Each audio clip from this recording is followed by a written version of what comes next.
Good morning. Welcome to the second Wednesday morning break with Foster Swift. I'm Patricia Scott, an attorney in our Lansing office. And today we have Cliff Hammond, who is a labor and employment attorney that works in our Foster Swift's Lansing and Southfield office. His practice focuses on working with employers to develop and litigate employment and labor law matters.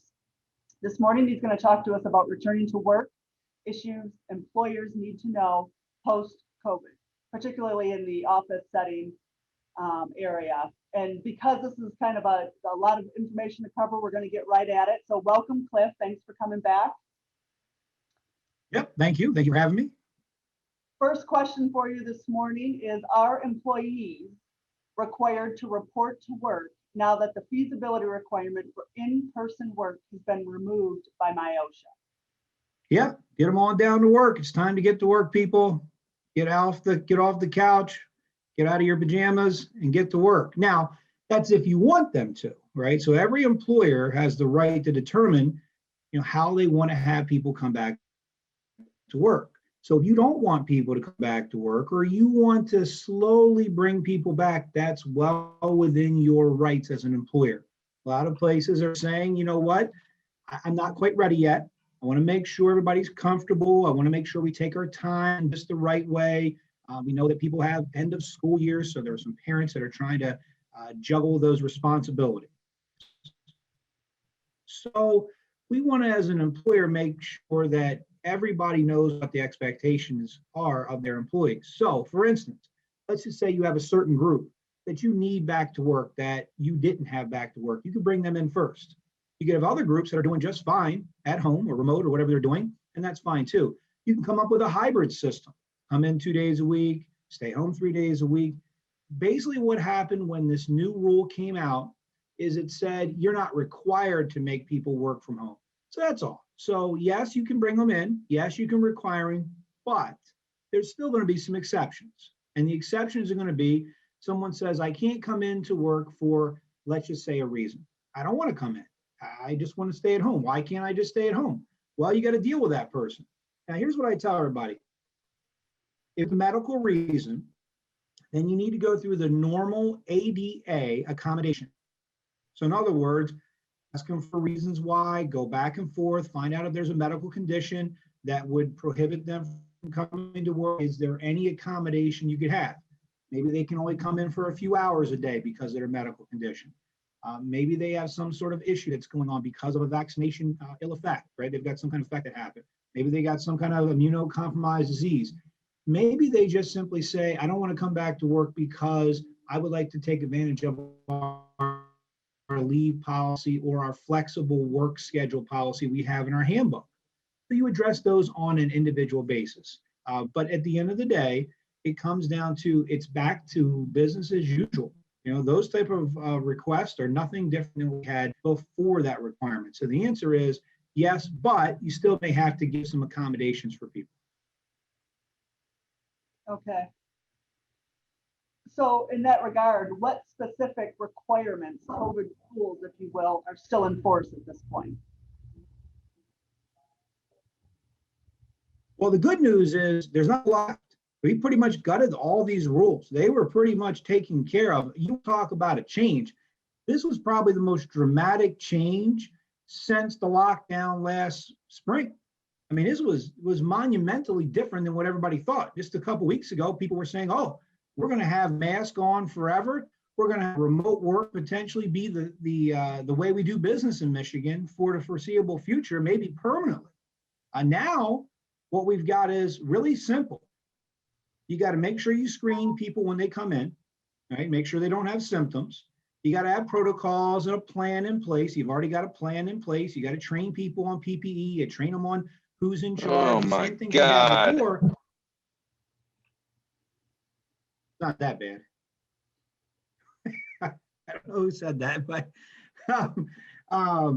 when you come into work, you got to keep 6 feet distance, right? So that's the key. The key is you got to make sure.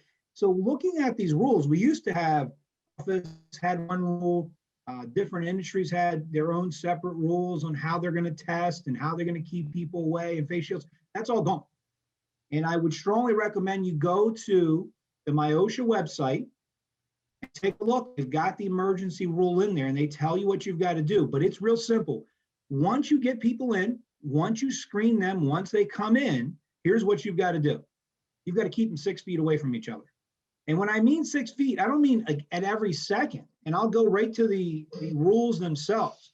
The rules say the employer shall require any employee except fully vaccinated persons to wear face coverings when the employee cannot consistently maintain 6 feet of separation from other individuals indoors in the workplace. And I can't stress enough how different this is than what you heard in the past.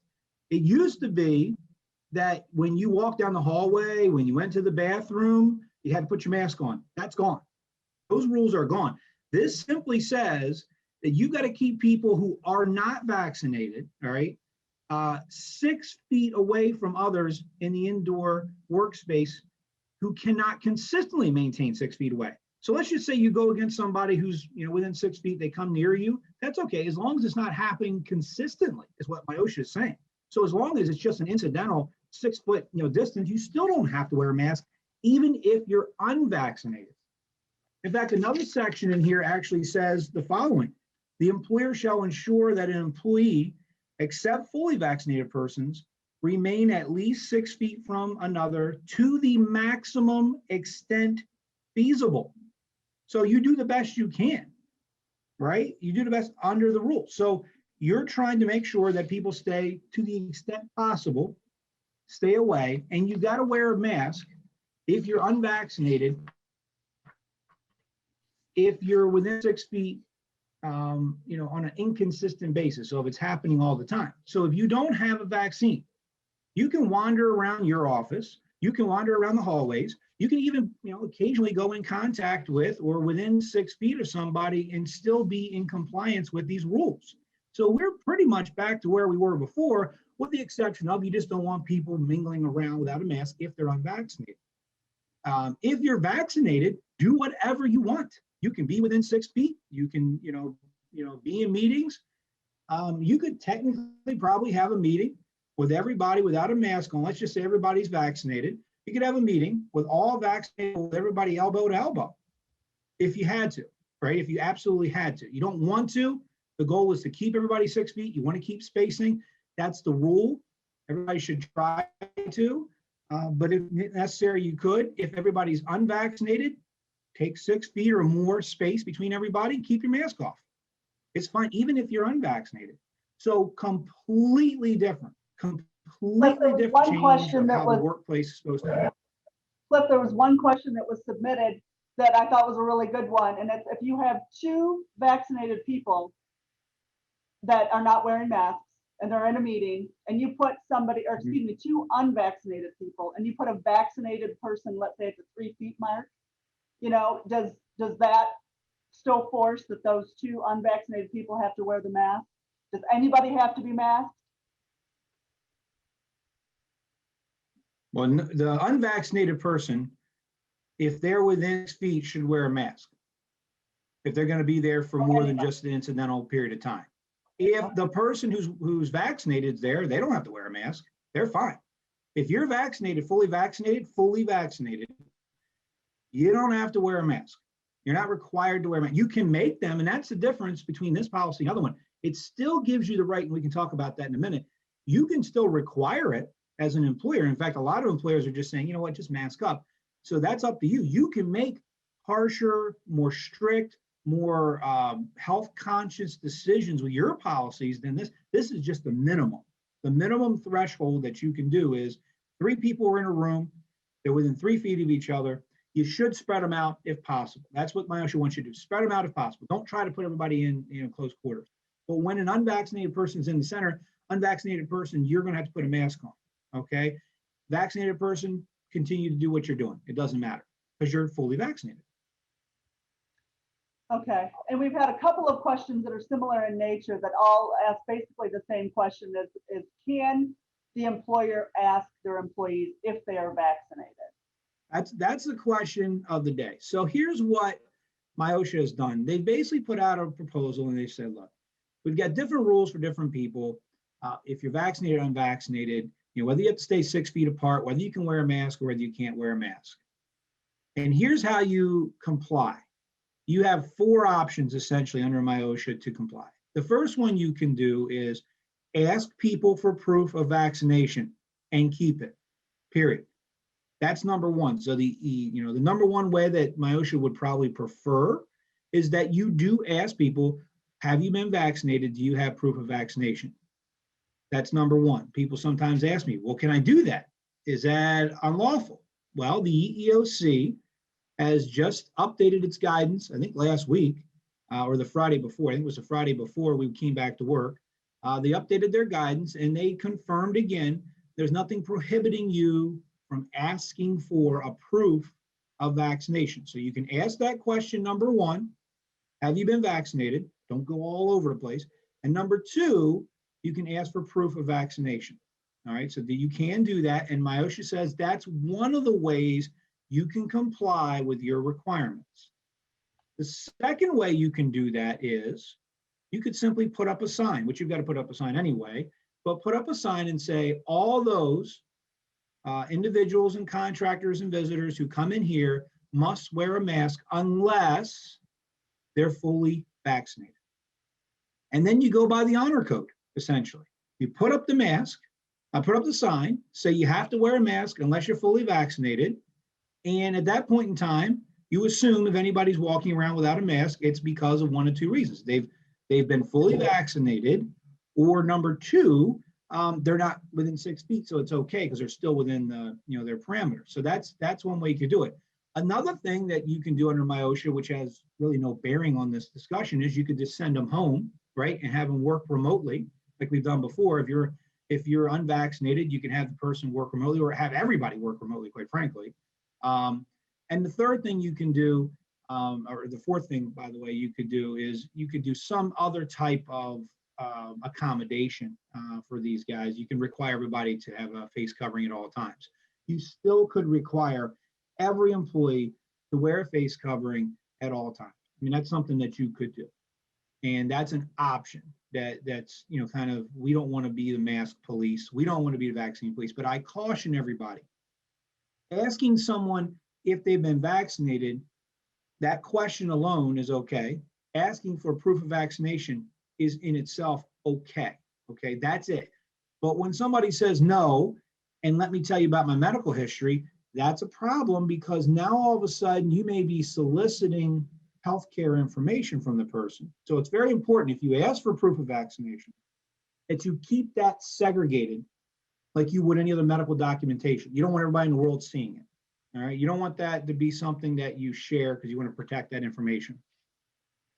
Another question that comes off of this is, can I only allow people, can I basically exclude people from working for me at all if they don't have a vaccination? Can I kind of require this? Well, generally speaking, you can exclude somebody from coming into the workplace if they don't have a vaccination, so long as you have a good reason. Now, there are exceptions, and the EEOC says, if a person says, I can't get a vaccination because of a medical reason or a religious reason, you may have to accommodate that person. And so accommodation is not go home, work from home. First, you have to see whether or not you can provide them another accommodation, like wearing a mask, like giving them some other accommodation to work back and forth with their doctor before you say, okay, well, you can't come in. The only way you can get away from doing that accommodation is if you can show some sort of direct threat to that employee. And that's an awful difficult hurdle. And I would caution you from just saying, well, it's directly threatening everybody. The EEOC has put out guidance on this. It's very detailed and it's very nuanced. But the long story short is, in general, yes, you can request if people, whether or not they've been vaccinated. 2, you can request proof of vaccination. You need to keep that, all right? You need to keep that information. And before you exclude people, you have to go through a couple of check marks to make sure you're doing it the right way, because you don't want to exclude somebody who has a medical or legitimate religious objection. So you have to do accommodations. And again, that's for everything. That's not just for this.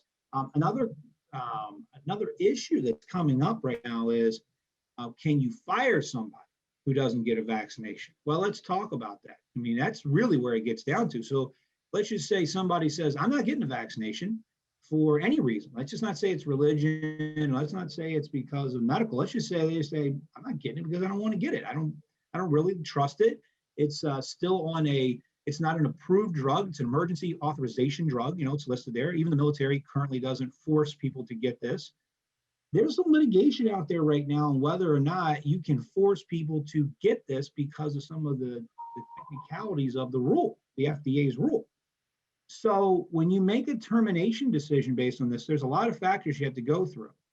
The first one would be, let's just say from a pragmatic reason, are you really going to be able to replace that person? It's kind of a tight market out there, right? Do we really want to make it so tough that you're firing people? The second one you're going to have to come into realize here is the person somebody who's being terminated and they work remotely most of the time anyway? So if I need a vaccination and I don't even come in the office and I don't even come in contact with people, why are you firing me? What is the purpose? What is the reason for doing that? So the person might try to go down some sort of avenue of litigation for the emergency use authorization. There's been no litigation on this that's come to a decision. There's just been people threatening litigation on it. For those people who have a religious issue or a disability issue, if you end up saying, I can't bring that person in because I can't make an accommodation in the office and they can't work remotely, before you make that termination, you better be able to prove that that person can't come in, that it is work related, that is specifically job required, and it poses a direct threat. So there are a lot of hurdles to pass before you pull the trigger. And I would recommend strongly before you do that, you think it through and you go through all the potential issues before you make the decision to terminate somebody because they didn't have a vaccination. But the long story short is, generally speaking, if you're an office that needs people in, you can first say no unless they have a medical or a religious reason. Well, and in that regard, what if the person just refuses to come back to the office to work? They just want to work remotely for the rest of their days. They refuse to come back to the office. Can you fire them for that? Oh, yeah. Sorry to hear that. I hope you find a great job somewhere that meets your, physical location needs. But if there's no religious or there's no physical reason, it's just I like working from home. That's just like me saying that without COVID being the case. I like working from home, great, but I need you in the office. Okay, well, see ya. I mean, if there's no legitimate reason other than I just want to do that, then that's just like saying, I want to have a desk right here in this office, and if I don't get it, I'm not going to come to work. Well, before COVID, you would fire the person, and that's basically the case here. So it's not really complicated. You don't get to demand of your employer what you want. It's still a job, and you still have a right as an employer to tell people, this is how we're going to run our job, and this is our managerial prerogative. Where the questions come that are legitimate is, I have a health issue, I have a medical issue, I have concerns based on X, Y, and Z. Now, more importantly, you can't fire one, not the other. Where I see problems coming up is, I'm going to fire this person, but I'm going to let this person work at home. And they say, well, I'm a woman and that was a man, therefore it must be sex discrimination. So be very careful when you're picking and choosing.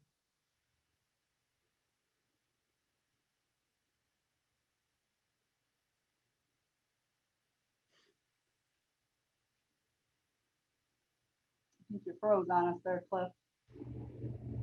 But when I finished up there, I just said, be careful when you pick and choose because you don't want to be discriminatory. Yeah, that makes perfect sense. What other changes should we expect in the workplaces from the state? And if so, what type? As you said, this has been a broad change that's been 180 degrees from what we've seen before, but presumably there's still, more changes that can be made. Yeah, well, in March, the CDC director was out there saying she saw doom and gloom, and she was being frank that she thought the whole place was going to be shut down. And then next thing you know, we've got states opening up. Michigan is saying they're going to extend these emergency rules for MIOSHA, and they had a team together, and we were going to do all this stuff. And the next thing you know, on the flip of a switch, all of a sudden, we're not going to do any more permanent rules. We're not going to extend these. They're out to October. They're completely gutted. And now come July 1, we're probably going to have even more openings in the Department of Health and Human Services for large gatherings. I think what's going to happen is most likely, unless something strange happens, which could, we're going to probably continue to see what we're seeing now with these rules, where it's more flexible. Employers who want to have more safety will have it. Employers who are just saying, okay, let's just go ahead and make sure people are unvaccinated, will continue to have an unvaccinated workplace. Things will continue to go back to normal through the summer, where work flexibility makes sense. We'll continue to have that. And then in the fall, we'll probably have an uptick, and maybe we'll have some more rules that tighten things up, because the numbers today are about the same as they were last year around this time. And then next thing you know, it went up. The vaccines hopefully will help that. And with the vaccination rate where it's at right now, it's about half of those over 12 years old have been vaccinated. We'll see if that thing gets the needle pointed. There's just not a consensus on this from everybody what's going to happen. It could be just a matter of, hey, COVID comes back next year, and we just have to deal with it, and we'll go back through this whole process once again, or maybe it won't. One of the things that we have to keep an eye out for right now is there is an extended right to take COVID leave. So if I get COVID, and there are limited cases where people are fully vaccinated and get COVID again and need to be out. As an employer, we still have to do the screenings, and that can be paid. So as an employer, you can choose to use federal money to get a refund to pay people who have COVID issues. Right now, because of the vaccinations, if you're fully vaccinated, you don't have to quarantine because you've been in close contact, right? So that's the CDC's rules. They may change. So we have to watch closely how the CDC changes its mark to know whether or not our rules in our offices are going to change. Because right now, fully vaccinated people, unless they get COVID again, they're coming to work. And that's pretty simple. The unvaccinated ones are the ones we have to watch out for. And so the biggest change are going to be probably come fall. These rules drop off October 14th, but something else comes in place. Maybe they tighten up a few rules for the unvaccinated. Maybe they drop everything. Maybe we go back without. But I just think we're probably going to be where we're at right now for some time.